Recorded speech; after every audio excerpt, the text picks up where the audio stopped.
exact same storyline, but on the receiving end 3 years ago, right? Like, we were always talking about Chiefs and Knights and how they just had that little 1% on top of Bliss, and now they are the team, they are the roster that embodies that. And it's really important for the rest of these teams to look and identify, isolate what they're doing and how they're changing the game just in those small moments. And honestly, like it was talked about through and through, Xenox, the Intel game just seems to be far more superior on Bliss than any other team in OCE. Yeah, it certainly does. And it's interesting when you bring that up in terms of the history when it comes to Bliss and their rise. Go back to the original Bliss roster that was fighting against that Chiefs dynasty and Knights at the time. And it's a pretty largely different roster to what they've got now. So it's not just down to simply keeping the same 5 core together and trying to improve. You're going to have to make smart roster changes along the way. And those roster changes need to be calculated.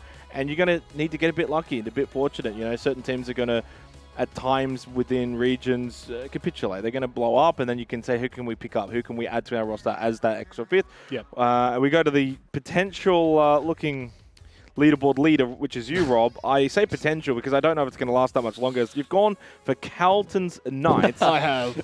Which is an absolute throwaway. No, see, it's a throwaway until we all remember back to a fated night in Stage 2 of 2023. Stage 2 of 2023. Stage 2, we all remember it in Stage 2 of 2023. Obviously, absolute main pick.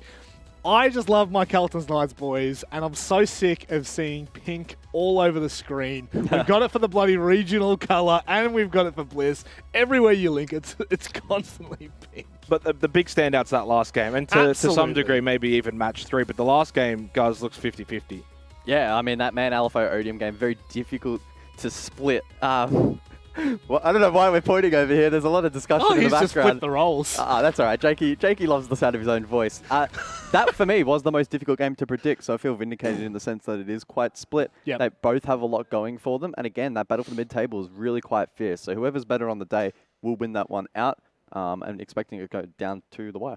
And I will say, I have gone for Man LFO there, and my reasoning behind that is more so on the back of yesterday's performance. You've got a team coming off the back of a Bliss loss that felt they performed well versus an Odium that lost to what we had all considered coming into this league.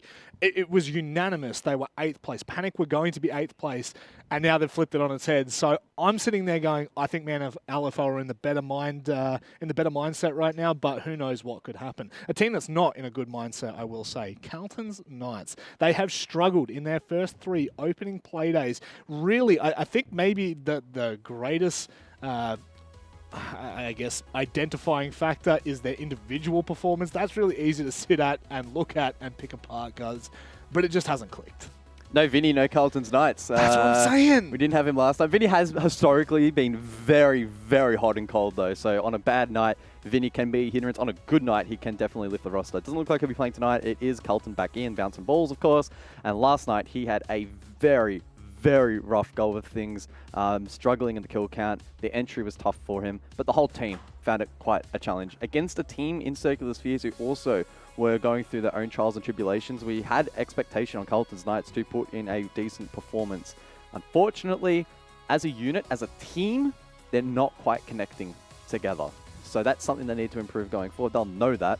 It's just about actually producing that inside of the official. It's all good to have the theory down pat. These guys know what they're doing. Execution is what is making and breaking teams at the moment, and their execution has fallen short. Jake, the easy statement would be to say that they're 8th place and that's probably where they stay. But do you realistically see this team turning things around? I mean, I would say they're 8th place, and it's realistically difficult to see them turning it around. Sure. So I think that is the statement I would make. Okay. Yeah. That's really easy. I like working with So they can't make 6th? Are you ruling them out? I honestly would rule them out. I genuinely don't see them being better than 6 other teams. So if you were a betting man, you'd just be like, nah. I don't think we can rule them out just yet, but if they lose tonight, which they are very likely to, especially if it doesn't go to well, you're going to rule OT. them out on the final play day when they've got 1 game to go and they're mathematically out. I mean, I'm making a bold statement here. And it is bold because Kelton's Knights over the last year have always been a very top team and around top 4 and we talk about how they're washed, and we're like, well, if they just put a bit more time and effort in, who knows what they can achieve? Well, apparently what they can achieve is to go backwards. Michael, it's really disappointing. Michael, you should have We're known. 5 minutes into the show, and he's already blown a gasket. Michael, you should have known. Jake Xenox and Didier said they're 8. They're 8. It doesn't matter. They're 8. Just like Gio is the best player in OCE. But you know what what? happened there? What happened there? But you know what? They can make me look silly if they can can. turn it around, win tonight, get a couple of good games. Egg on my face. Oh, Exactly. It's on them, though. I mean, they got to make it. Look, I would say Josh and Worthy are both performing, I think, at a good level. Yeah. Josh especially. And those are always going to be the kind of players on this roster. If Josh and Worthy are playing really well, they can find wins.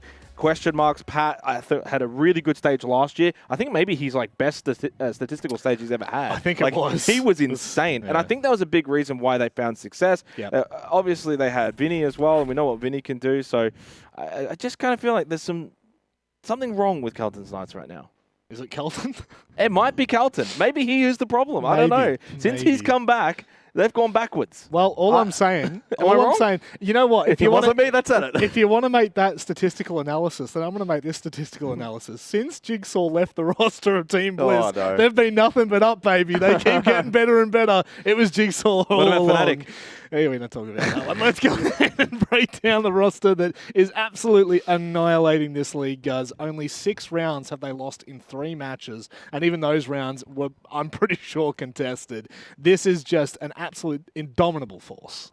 I mean, indomitable is the best way to describe it, and I sort of want to enter the Bliss discussion tonight with a bit of a different angle, which is, what is the weakness of this team? How do you beat Team Bliss? Now, we did actually see inklings of that last night. There were a couple of rounds. There was one especially on attack that stood out to me, where they got stalled out a lot, and they found it difficult to play off information, which is their strength, and they did look a little bit sloppy and needed to tidy that up. It ultimately, I think, costed them the round when they were trying to clear out a bar roam, or like a single player on an island. They had like 2 or 3 players in a triangle, and they just couldn't deal with it.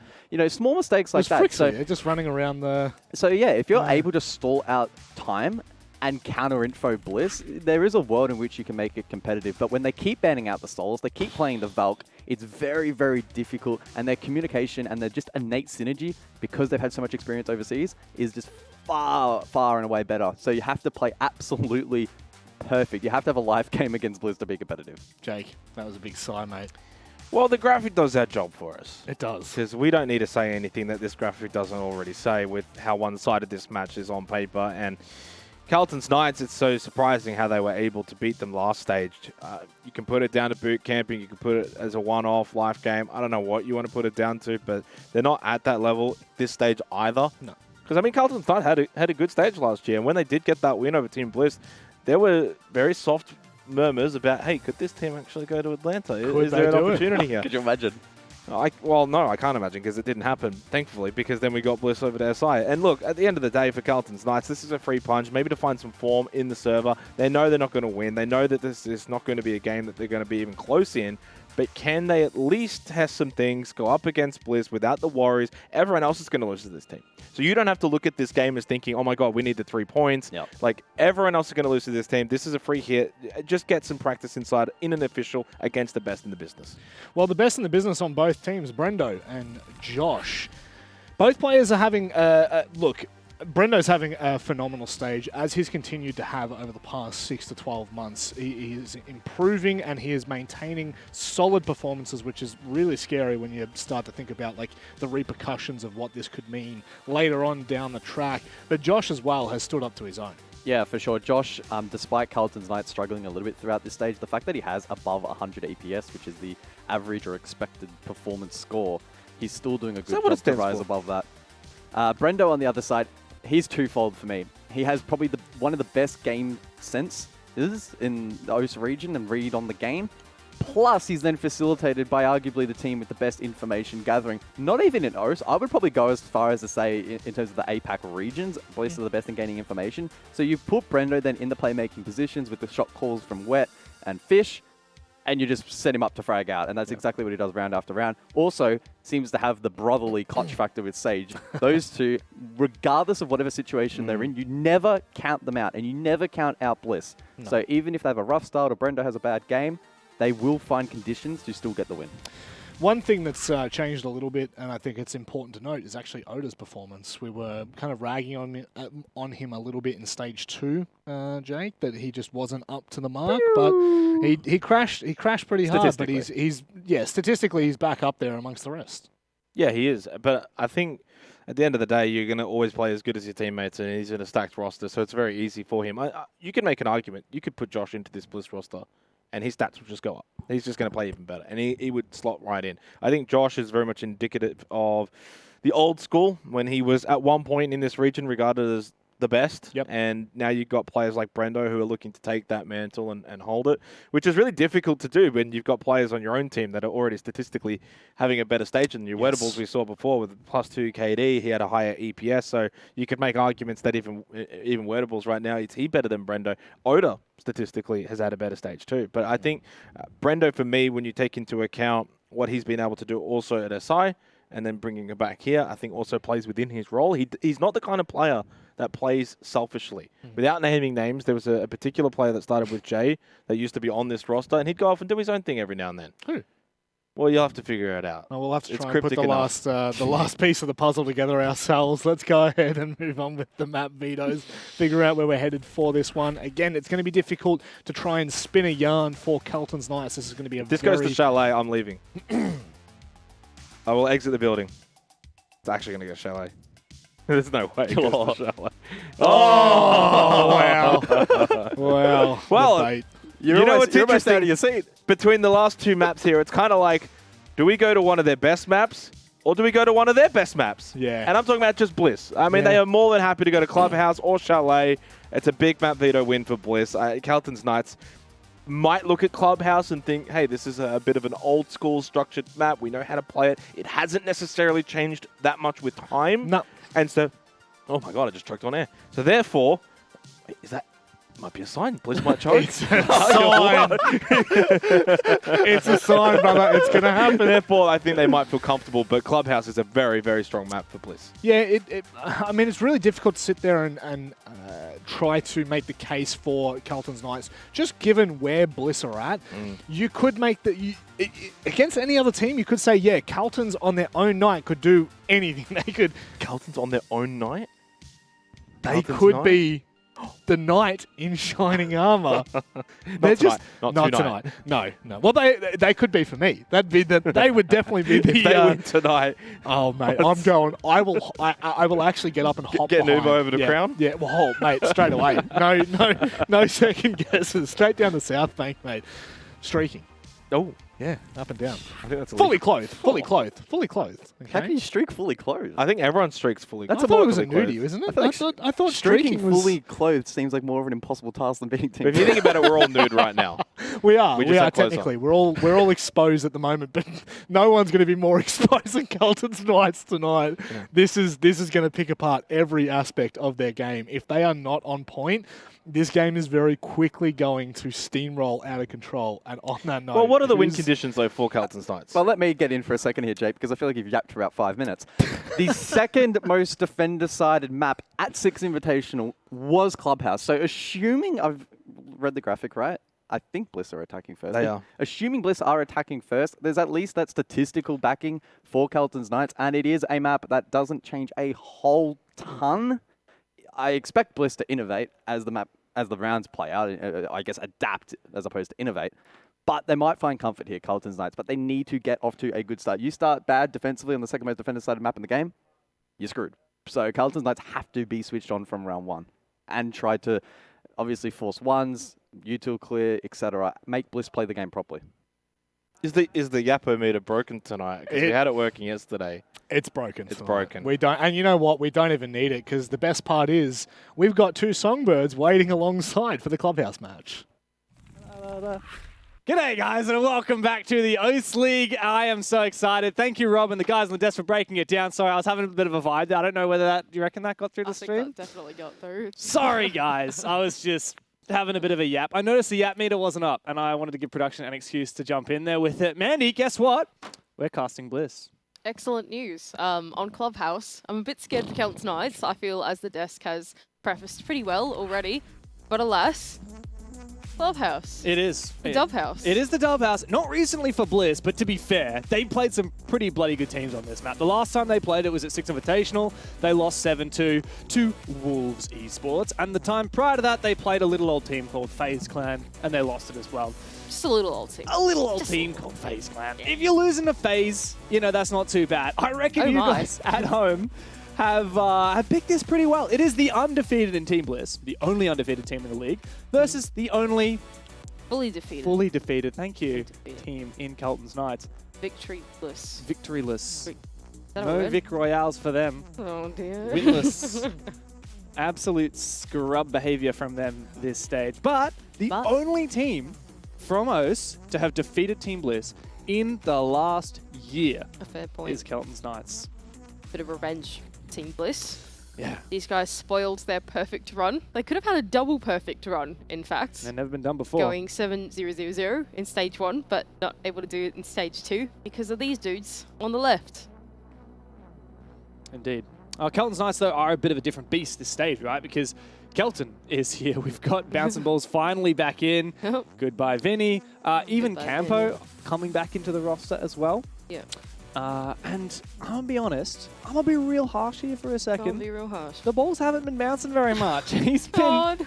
been real shameful in the 3 games that Bouncing has played so far. I don't know if it's... I'm trying to just move past it, but you're not letting me. I'm not letting you because I've turned around and I've seen Rob and Guz give you a funky look. Look, they have said far more curse things on the broadcast than me. And you certainly won't be getting any meows out of me today, despite what production said on socials earlier today. If you saw when our social media manager was trying to get you guys to vote on the predictions, said if you guys don't vote, Dev will meow on broadcast. Not happening. So did they vote? They did. Okay.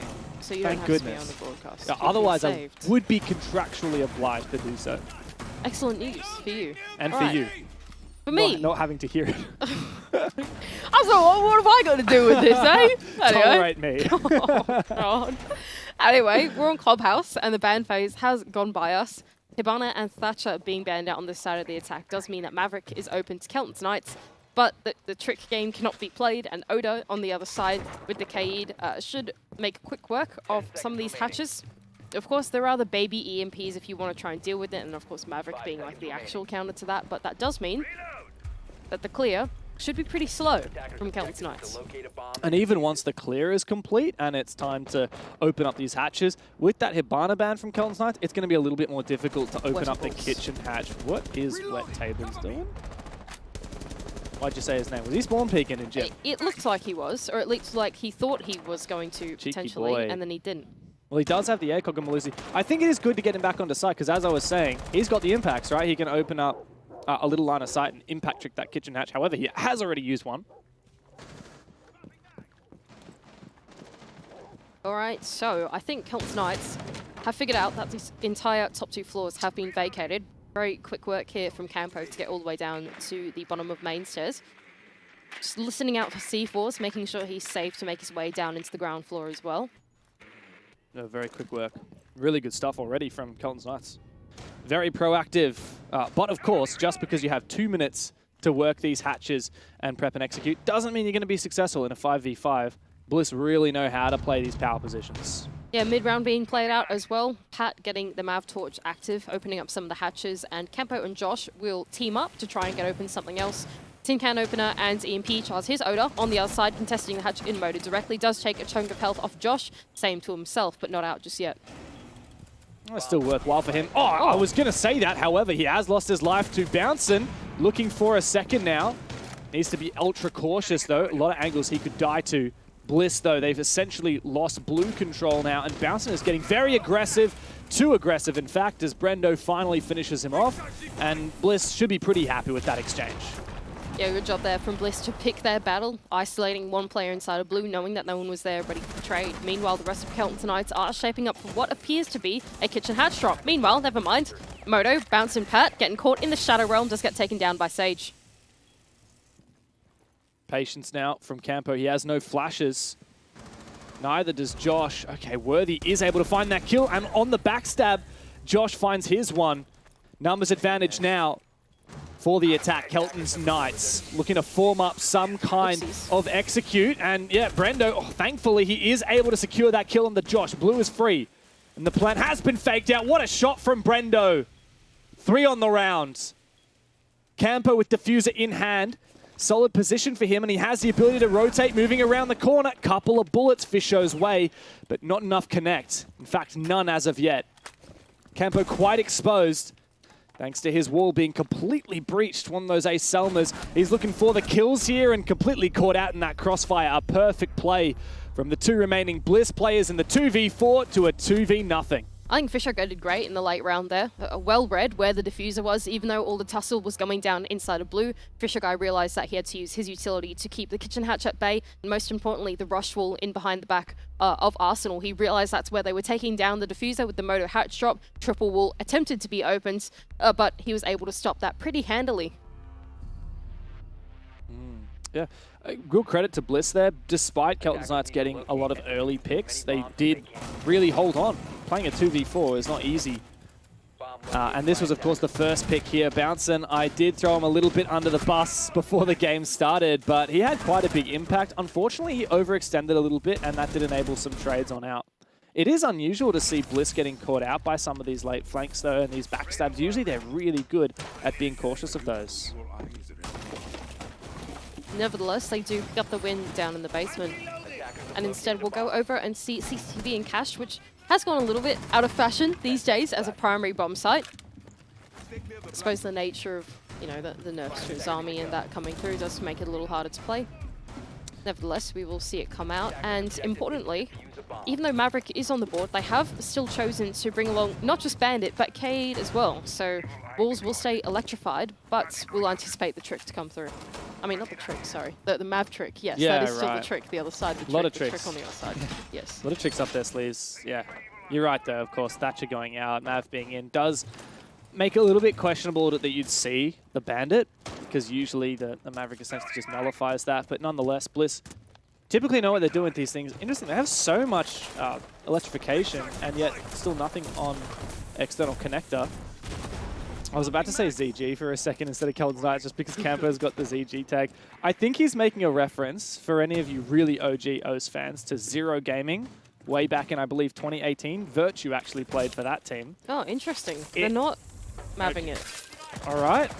Why have they done that? Oh, so he used the Mav just to get the Bandit off the wall. He's not actually using it to trick. I see.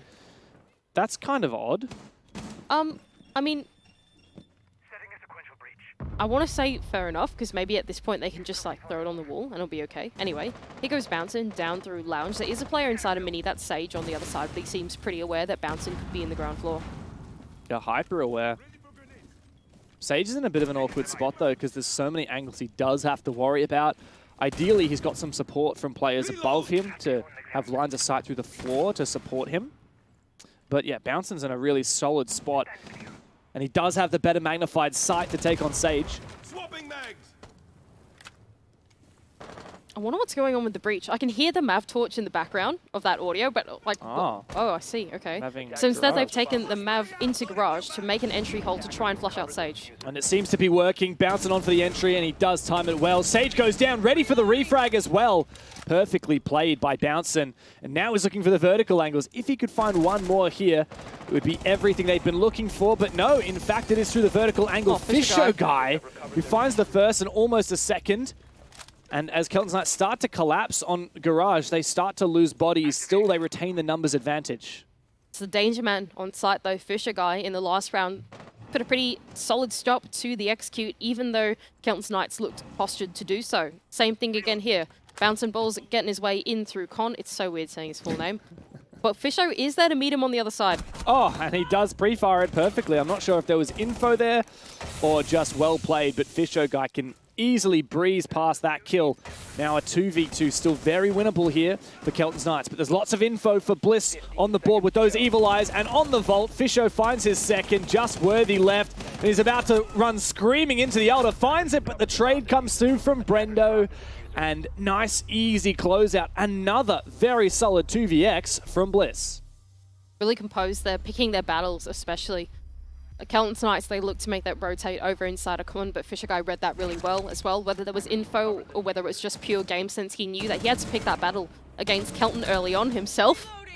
And I feel like that really opened up the 2v3. Yeah.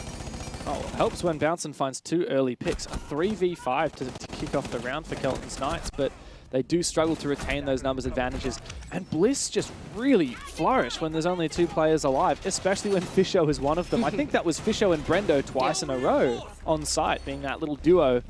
And they have no fear at all. I don't mind the ideas from Kelton's Knights in that last round. Try and go in down below, isolate one player.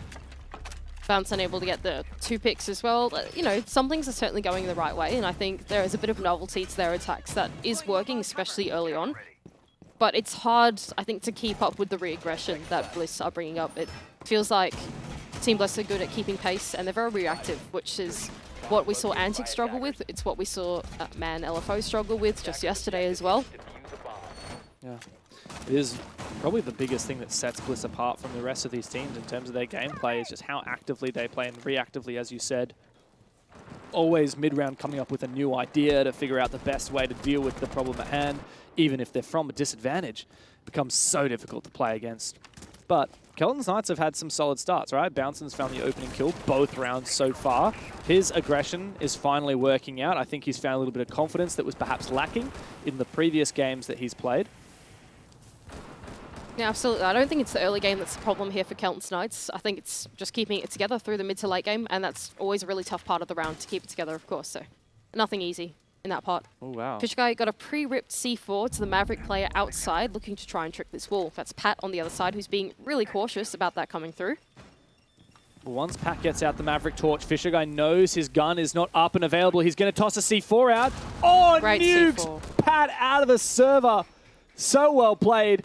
And thank you very much to that previous outline as well. It becomes so much easier to open those up. Fortunately, as the Bandit battery has been dispatched with, Worthy can come along with his hard breach, but losing a player is going to be a very tough pill to swallow. Yeah, important to keep in mind that the Pro League HUD for the players does in fact see the trajectory lines, although we cannot see it on our side. So Fish Guy able to line up a great C4 to then land onto the Maverick. Oh, but there goes Bouncin' Worthy.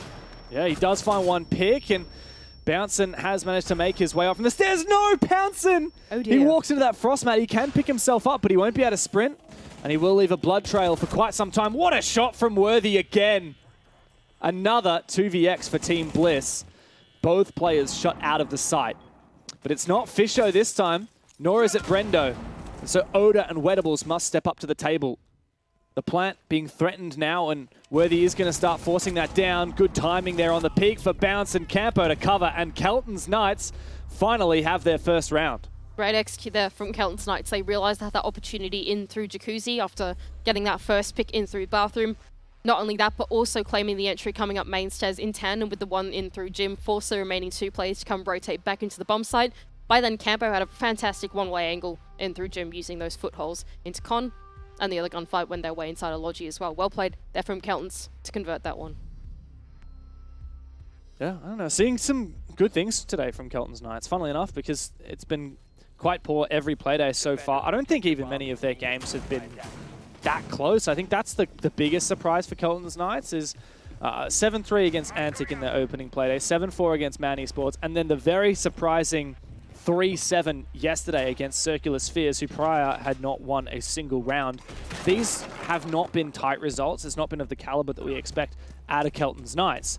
And today, 3 rounds in, I actually think they're playing a pretty solid game. I think so as well. They're definitely trying some things that, yeah, I don't know. I think they've got solid ideas, especially going into their attack, how to open up the rounds. It's really just that mid-round that they're struggling a little bit with. And in that last round, I think they proved that they can get over that hurdle. I don't know, Kelton's Knights just seem to be the bogeyman of Team Bliss. I don't know what else to tell you. I mean, last stage, they were the first ones to take them down. It's a bit like an LFO Chief situation. Oh, wow, that's an OG if you remember that back there, but yeah. Yeah. It's interesting. It is true, though. There is a bit of a trend that some teams have bogeymen, some teams have like specific opponents that they just really struggle with. And look, yeah, maybe that is Kelton's Knights for Bliss.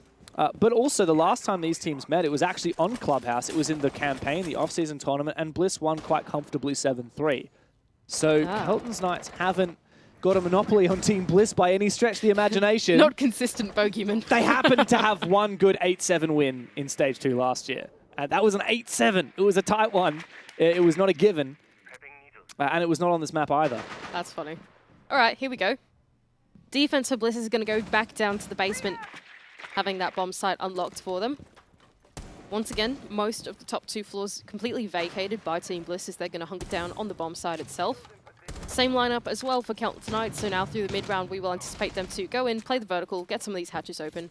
Oda's contesting a little bit on main stairs, just trying to keep Campo at bay for a little bit longer, but he will fall off.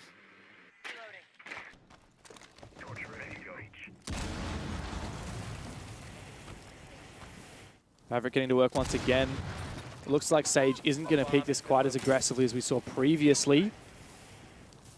Kelton's Knights did get a really solid numbers advantage in this attack last time, thanks to that backstab in blue, but I have a feeling that Bliss will be a little bit more aware of that presence this time. Josh is tempting it at the moment. Bounson's not doing his similar lurk at all. In fact, he's on the IQ now, and he has used one of his nades to clear some barbed wire. There is the threat of a blue backstab here, though.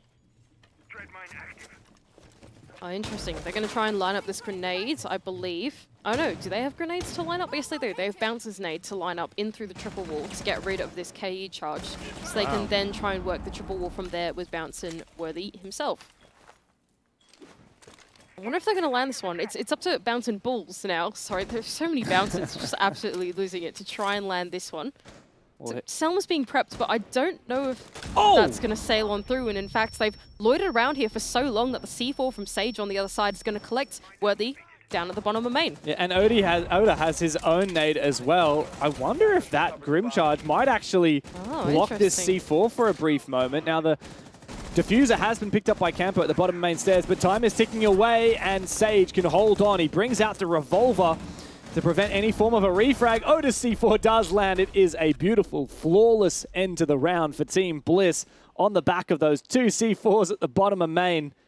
Wonderful stuff on the basement. Yeah, curious one for Kelton's Knights. It looks like they were trying to prep for a Moto triple wall execute at some point through there. They got stuck on the wall, they couldn't get rid of the KE charge that was there, and then they got sunk by 2 C4s loitering down the bottom of main stairs. So just, I don't know, taking a little bit too much time to formulate their plan, or execute their plan rather, does lead to their demise. Yeah. Defenders, protect your Still, I mean, not terrible from Kelton's Knights. I think that it was just well read from Bliss. And yeah, as you identified, like they were trying to get that Electroclaw off with a nade, and they couldn't quite land it. I don't know whether that's something that they've practiced. It is a very hard nade to land. I guess these days with Previz, it might be a little bit easier. I personally haven't done that lineup since Previz came out. But also, to Bliss's credit, like they had a backup plan. Whoa. Dude's doing some parkour. I actually saw this in a Macy J video. That's cool. Did you see that Macy J clip? I have not seen that clip, no. Oh, it's a good one. Yeah, Maestro has come back into it. But look at this. The 6 pick onto the Brava from Josh. That will not only counter Maestro, but also this Malusi. Attackers are heading out to defuse a bomb. Vroom, vroom. Thanks for that. Very nice. Solid shot. All right, here we go. Worthy's going to open up the bottom of garage early on, get the angle onto the window. Meanwhile, Pat is going to look to trick the wall early on. They're not doing any more of the just going for the bottom of the wall shenanigans. Instead, they're actually going to commit themselves to fully tricking the wall, or as it seems like. A little nervous for Pat to go for the bottom. Last time he went for the attempt on this, he got C4'd out of oblivion by Fisher guys, so he's just playing this cautiously, waiting for his teammate. That's fair enough. Nice little backstab here from Bouncin, but yeah, he has been spotted there. A little bit of vert enabled as well, I believe, to try and contest his position. No, nobody playing that at the moment. Brendo here, 7-1 in just 4 rounds, and he's actually going to go. It's Oda swinging for another one. Loses a lot of HP, but he does win that fight. Good start here for Team Bliss, and the wall has been opened. Now elsewhere, Worthy is able to find his pick onto one of the players on rafters, but there is a second. And Bouncin, Worthy looking for it. Here comes Wettables up and over. Josh goes down. That's a player you want to keep alive for as long as possible on the Brava. Worthy now looking for a refrag here. Wettable still has not taken a lick of damage, and he's just gone prone. He's just waiting, biding his time, trying not to expose himself, forcing Kelton's Knights to make the first move and feeling the gas, the pressure come out. Bliss are collapsing here on Garage. Finally, Pat puts him down. However, there is solid cover still from inside of Cash on the long angle in the form of Fisho Guy. And finally, Pat is able to take this control. Those are great smokes from Brendo to be able to allow Wettables to hold on to that position for even longer, but now it's a 2-on-2. Not only that, but Oda is pretty low as well, so one engagement and he could be down. Pat, diffuser in hand, is going to try and initiate his teammate to top red. Campo's just got to land a good shot here. Oh, sees him. Took a moment, but he does take him down all up to Oda, low HP. And Campo's coming in from around the corner. Oda's got to be really careful. He's caught between a rock and a hard place. There's not much cover for him to play. He sees the first one, takes him down, ready for the second. Oh, Oda! Once again, he fires up. Slim Shady, take a drink, cold as ever. Nice clutch there from Oda in the 2v1. Close one there for Kelton's Knights as well. They did what they had to do to throw bodies at rafters, claim that control, get the kennels wall open. But unfortunately falling to the gunplay ultimately of Oda. 3k in the round, 2 from Wettables as well. Solid round for Team Bliss, but especially for Oda. Yeah, wow. So many of these rounds have been favored towards Kelton's Knights. And honestly, Mandy, I would say 3 of the 4 rounds Bliss have so far probably should have been won by Kelton's Knights. We had 2 2v4s and a 1v2. Yeah, they did do some thieving, didn't they? They've done a lot of thieving, and I actually think that Bliss are probably going to be quite upset with this game, all things said and done. Yeah, they're up 4-1 at the moment, but this could very easily be 4-1 in the other direction. Bliss have been a little bit rusty, a little bit rough around the edges in some of these early and mid rounds, but they've stepped up individually when it mattered. We're going to go back up to gym and bedroom for Team Bliss. Final defense of the half. Now, last time this played around, it was a little scary. They managed to land, or Kelton's Knights managed to land a pretty solid execute going in through the jacuzzi breach, straight on into the bomb site. They won their ones. The entry was really good on their half. Team Bliss this time going to put a bit more caution, I believe, to this early game, just making sure that Kelton himself cannot sneak in to somewhere Cheeky. unbeknownst to them. Unbeknownst. Wow. Unbeknownst. You really have been reading some old books. Yeah, no, it's not good. You're discombobulating me, Mandy. Oh, wow. It's a big word. All right, here goes Pat again. Once again, Pat versus Fisher Guy. Surely he will know the tricks. Yeah. The really nasty C4 is that one on the floor, because the defender really only has to chuck it close, and there's not much that the Mav can do. It looks like his teammate is actually trying to help and shoot the C4 when it lands on the floor. It's a bit of a game of bait and switch. So scary. There it is. Run! C4 comes out, and he does run away just in time. Doesn't take any damage, thankfully. A tough one for him to land, but now Fisho's actually going to contest it. What a cheeky bastard. Look at him go. That puts us in a 5v3. Pat, brother. Fisho guys calling him out in the all chat. This Pat versus Fisho rivalry, I am loving. Oh dear, he's got the one-up on him. IGL to IGL. Well, nevertheless, Jacuzzi Wall has still been opened up, even after all of that. So mission accomplished, but for what cause? 2 of your men have gone down. And here goes Campo from down below, trying to find something else in the round, but does get spotted out by a goo mine. They know exactly where he is. The jig is up as he plays some of this vertical. No one's there to meet him on the other side, and Team Bliss just playing the disciplined game against the 3 remaining players of Kelton's Knights. Now, Campo has a solid lurk, but you can tell it's been red because of all these goo mines scattered downstairs by Oda. The vertical game is nice. He's disabled that key mirror window position. But as of yet, Fish Guy has survived a little bit more vert. Fish is balancing in just the position to survive from this vert. He's got a player on his balcony as well, and popping his head up was clearly a mistake. Josh helps out his teammate and confirms that kill. However, Sage has replied one back as well. So a 2v4 now for the attack, getting very awkward. Josh goes in. Oh, Josh! He goes nuclear! 2v2 now, and there's no doubt that Kelton's Knights have a solid chance at this round. Campo coming up the main stairs. Oda and Brendo looking to get it done. And out of nowhere, Oda gets it done again. Oh, Another 1v2 for the man. Back to back in the rounds. putting Bliss up 5-1 at the end of the half. Oh, not again. Not again for poor Kelton's Knights. They come so close, yet so far. Oda stands between them and what is it now? Like 3 rounds in this half. That is ridiculous from the man. He is the clutch king. Oh my god. That is rather unfortunate for Kelton's Knights. 1-5 half on the attack is not what you want to be going into for your defense. I mean, it's just bonkers to think that this is 5-1 when Kelton's Knights have played so much better than their previous playdays. Like, this is their worst result so far, and yet they played some pretty good siege. Like, yeah, there have been bad moments, Pat not knowing how to Maverick trick without Fisho guy killing him, but so many moments where Bliss just do this. I mean, here's one for Oda, and a quick second as well. Bang, bang. Ah, Kelton's Knights, you really better make good use of this tactical timeout. I tell you what, you've got a mountain to climb from here out. Oh dear. What could have been, hey? That was a crazy 2K from Josh as well, driving straight into the bump site. I really thought that was the one. Yeah. That was the one. But no, it wasn't. Team Bliss, too good on their defense. But are they as good on their attack? Yes, I know they are. You know they are. I know they are. You know they are. You've got complete faith already. 100%. Okay, that's fair enough. Also, Kelton's Knights are doing like an old school SSG room. Look at this. We got Castle here. They're opening the Moto hatch. This is some edgy stuff. This is fun. This is some edgy stuff. I reckon it is. This is like 2020. You're so old. Shut up. Shut up. Back in my day. These young whippersnappers. Okay, you know but what's you funny are right. is even a lot of the OGs in this game, like I remember when they started playing, like I'm trying to think, have anyone in this game played like it from the scene as long as me? Maybe, I think Fish is probably the one guy. Maybe Campo? I don't know. But man, I don't know. I don't know. All these guys in the game right now, all these OGs, they're the young ones. I swear, I'm not old. It's the kids that are wrong. I'm not out of touch. What is it? I can't even get the reference right. Whatever it God, is. it's horrible. I'm just going to shut up now. It's terrible. But yeah, you have called it right.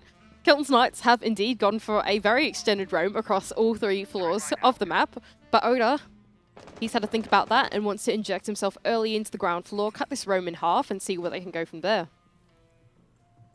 Doing his best bouncing impression. Now this castle barricade there on pool is very nasty, very hard to play around that one because the elevation, the defenders can get nice good angles on your feet. Nice external breach here, and Brendo is able to cut off Josh. Just looking to rotate, I believe, back into Secret or perhaps out of Secret. And I think that it's a marker that Bliss know how to play this well. They don't have to overcommit on their entries. They just have to watch out for these players moving back to site. And there's a second one. Worthy gets a little bit too antsy. Bouncing looking for the trade now.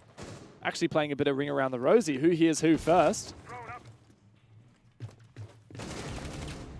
Campo's able to get one on his full off as well onto Sage. Here goes Bouncing to look for the pick onto Oda, but he turns away at the wrong time to look for the full off. Sprints back and straight bullets to the back from Oda. 2 versus 4 now. Pat's still holding on to the ground floor. He hasn't fallen off from Secret yet, but it looks like he's about to be droned out. Yeah, and it's Brendo right there ready for the entry. Not overcommitting, but he does hold a narrow angle that Pat bests him on. Finally, Pat's finding something. After struggling a little bit on that Maverick, Campo elsewhere really feeling that pressure as Bliss decide to flood the site. Both of these players seemingly locked towards blue. Bliss have that numbers advantage. But hang on a second, Pat has gone for a flank. Somehow Wedables reads it. All up to Campo, 1 HP against 3 from Bliss. Solid angle for him, but Oda is there to punish. What a quick game this has been. 6-1 match point in favor of Bliss. Yeah, solid attack there for Team Bliss. They knew exactly how to dismantle the roam game that was going on. The problem with going for an extended roam is that while you're trying to cover a lot of the map, that does mean that you leave a couple holes for the entry that can be quite tough to stop. And Brendo getting straight in through Garage, for example, Oda finding a hole inside of Strip Club as well, going in for the pinch onto Bouncin'. All great points of weakness that Bliss exploited. Yeah, from the get-go, advantage for Bliss, and there was a brief moment where Knights maybe had something to fight back, but yeah, it was never substantial enough to merit a round. And they've only found 1 round, Mandy. 1 single round. This is, yeah. It's a bit grim. It's incredibly grim. Like, how greats fall. These guys were, for a second there, seriously contesting for the Atlanta Major spot last year. Yeah. And now they're the only team going 0-3. They're looking to about to go 0-4. On the flip side, Bliss going 4-0, continuing their domination. They've taken down the bogeymen of Kelton's Knights. And it begs the question, is anybody going to be able to stop this team from going flawless? Not just in the round robin, but in BO3s. That's where you expect Bliss to flourish even more. They've already taken down Antic, taken down Kelton's Knights. They took down Man LFO. Who is meant to stop this team? Like, Odium? 6T? I don't think that's going to happen. At this point, Bliss are just in a league of their own. Got a lot of questions, but don't know if they're going to be answered so quickly, Dev. We still have quite a lot more of the group stage to go. And a lot more playoffs as well, which we haven't seen in quite a while. Maybe we bring back the Bliss BO3 curse from 2021 when they couldn't win a BO3. I think they've had enough of hearing that one. I think they got sick of that about 3 years ago. That's funny. All right, here we go. Looks like a sweep across the map here for Team Bliss as they're going to put early pressure on through the CCTV side of the map, tricking open the wall to start things off, making it an entry hole as well. Fisher Guy is going to lead the charge on the Monty, relaying all the intel to his teammates who are following up behind him, and Brendo is going to collect the first one.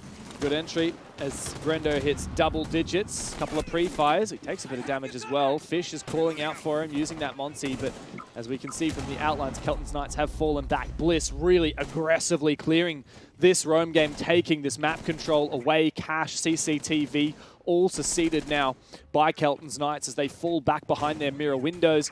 Brendo could easily dispatch with that mirror, and I don't think he's... Oh, he has managed to do so just before that bandit battery goes on. Campo's in a rough spot now.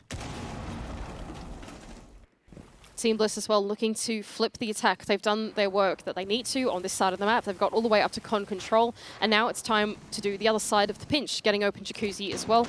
Oda's going to dislodge that. Meanwhile, down below, Preplay C4 is anticipating the entry to come in through Logi as well. That's Pat's C4, I believe. Preplaced down there. As Bliss can start to formulate their execute. They've got a minute left to do it, plenty of time to get some drones in the bomb site and have a think about what they're going to do next. This is where Bliss flourish at trying to identify and execute. Now, that's patience, dangerous. Yeah, very dangerous.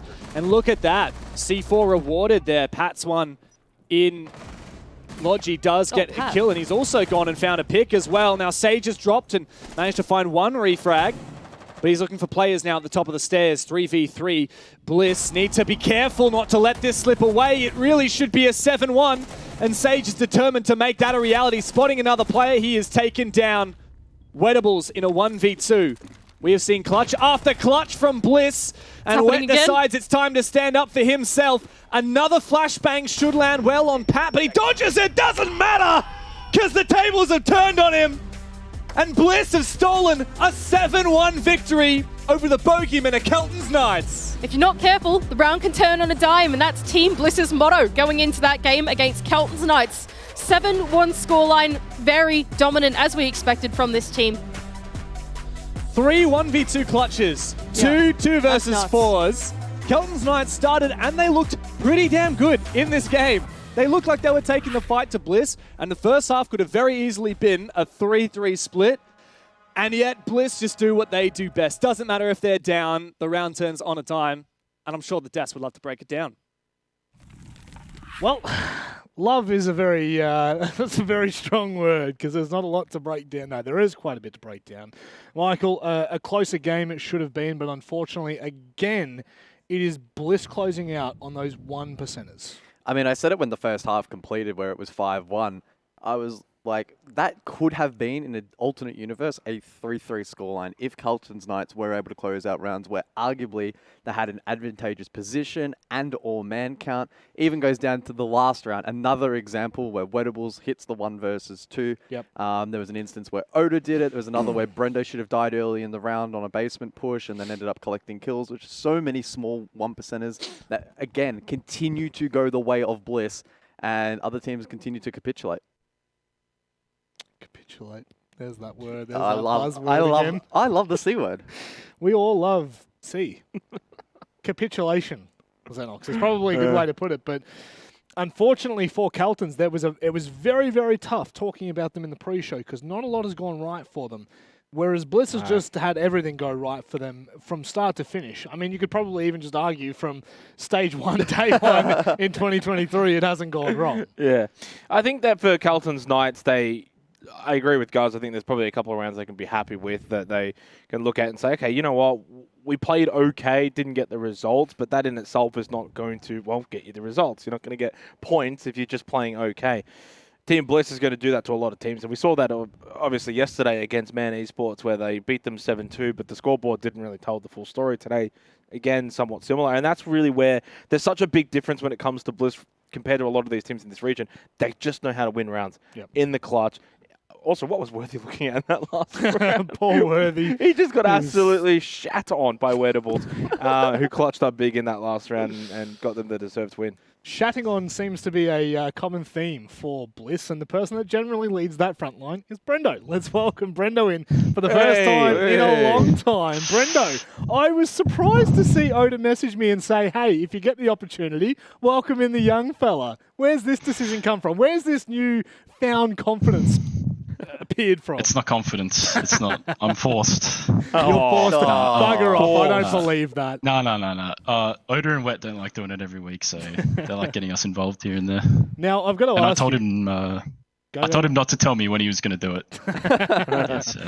Well, look, you've come in and played A4, but so far they're really... I mean, look, you could make the argument that Man LFO pushed you boys yesterday in certain rounds, but you guys have not had a test yet. What does it feel like jumping back in the server after 3 international events and 2 domestic titles under your belt? It feels a lot better this stage. After Copenhagen, it was a bit shaky. As you saw, we lost like almost 2 games, but this time it feels a lot better. Like we're all on like the same page. We are all in the same mindset, so it's really easy to just roll through these Australian teams. To kind of round out the week now that that's done and you've played your 2 games, the general sentiment has been that in both games your opponents have been arguably better than the scoreboard reflects, 7-2, 7-1. Do you share that sentiment? Definitely, yeah. Some of those rounds I think we said after the game, that game, how many clutches did we win? Because I think it was 3 or 4. That should have been way closer than it was. Too many. Yeah. Too many. That mostly comes down to us like having little problems, but these teams are a lot better than a 7-1 and a 7-2, definitely. Just speaking on in terms of you and the team looking to maintain, but also improve in OCE, maybe for those at home that don't know the region all that well, just how difficult is it for you guys to get, quality scrim practice and actually improve at the game when arguably you're already at the top? In APAC in general, I think it's really impossible to improve on an international level. There's little things you can take out, but the scrim quality and it's just never ever going to be up to par to what it is internationally. Like even the best teams in this region, and there's nothing they can do about it. So we just got to take advantage of the time we have when we go international and improve as much as we can. Look, obviously a fair bit of insight is needed on our end to start to understand the storyline for Bliss, because it's the problem is, Brendo, when you're steamrolling teams like this, there's not many things that we can point as a fault. Is there something in your gameplay right now in the team that you feel could be improved upon in these games? Yeah, our attacks in the past 2 games have been pretty sloppy. I think our comms have been a little bit off this past couple of days, so we'll be focusing on that this week. But also, late rounds on defense, now that I think about it, probably just coordinating what we're holding and stuff should be a little bit better. Now, Brendo, since we've got you here and the man himself is here, is there anything you'd like to say to Rob about your mustache? No. I feel betrayed. I thought we were friends. We are, mate. You're my big dog. Don't worry. You're my big dog in my heart. The mustache may not say it, but the viewers need to know it. They need to know you're my big dog. Brendo, as per usual, mate, do you have anything you want to say before we let you go? Thanks to Team Bliss for supporting us again for another year. Thanks to Kinchi from GameAware. Thanks to all the fans that tune in, and that's about it. You boys really have that script down pat now, but thank you very much for joining us, Brendo, and I have no doubt we'll see you before the end of this stage. See you guys. I mean, there'd be a little bit of a concern if we didn't see them before the end of this stage after their performance so far. We used the word indomitable before. They are basically the Yeti in the woods. You can't catch them. I'm telling you right now. They are off and flying. There is nothing that you can do to stop Team Bliss.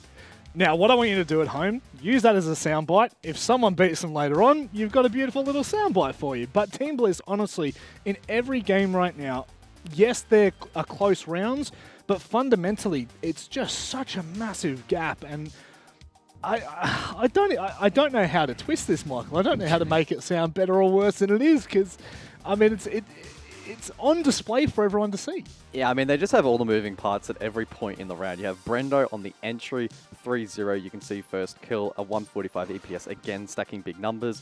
Through the mid-round, then in that vert/flex/flank watch role, Oda, again, continues to excel and had an exceptional game today. And then late round, those two and Wettables, alongside the rest, are also very difficult to take down. So it's very challenging as an opposition of Team Bliss to find win conditions. Sure, you can chip away and maybe get an advantage in the early round or the mid round, then you can't close it out. Maybe the end round is a little bit stronger, but because of mishaps earlier on, you're not able to capitalize. It's just such a challenge, and Team Bliss continue to excel. They're not perfect, as you know, Brendo said himself. There are still things to improve upon, which is good. What is this? Oda has managed MVP. Whoa. He's winding back the clock for the old boys. No. It should be Brendo. Should be Brendo. Yeah. Well, Brendo didn't bitch out of the interview. He had the higher cost. He had the higher entries. He's the better player. They had the same kills. Brendo's the MVP for me. Sorry, Oda. Oda needs to update his picture. And like I said, he pitched out on the interview. That's the biggest one. I mean, like, that's the biggest one at all. We can't, took the boys. Yeah. Maybe he might be considered the official MVP. Yeah. But in our hearts, It's It's Brendo. Brendo. Yeah. Well, I guess the real Slim Shady did stand up in the end. you were holding that in, and then I went on my Brendo rant, and you're like, how am I going to get this in now? Oh, no, I was taking a stab no matter what. I didn't care. You're not ruining that one for me. Look, what is actually horrifying for me about Team Bliss is Sage is yet to be, like, he doesn't need to activate in these games. And Sage, for those of you that don't know, if you're only just joining us, Sage is one of the best players we've ever had in Oceania. He's an absolute mechanical god. He was the lowest rated player in this match, still at a 96 though. There's plenty of players that are not averaging anywhere near that at week 2. Yeah, but is he falling off? Oh, here we go. Now you're twisting the knife, aren't you? He's not. There's no way. He does. The thing is, the reality is, when you're on a team that's that good across the board, it's going to be very difficult for everyone to perform at such a super high level every single game. He'll get his at some point. He'll pop off and get 12 or 13 kills. But that's just it, right? Like, he hasn't needed to be activated yet because you've got your three frontliners just absolutely popping off consistently, and that I think is really going to be the hardest nut to crack when you're going up against Team Bliss. Is you might be able to shut down Oda. You might be able to shut down Brendo, but you can't shut down an entire team of absolute gamers and fraggers who, you know, unquestionably now creating, dare I say it, Oh. What are they creating, guys? Does it start with a D? Starts with a D, my friend. D-Y... I think I'm on the right track. I think you're getting there. I think it starts with a D and ends in Dynasty? Dynasty? They may well be creating a dynasty, but there's still plenty more action to go for tonight. So don't go anywhere. We'll be back after this. Attackers recovered the bomb diffuser. Where are you going? He said don't go anywhere.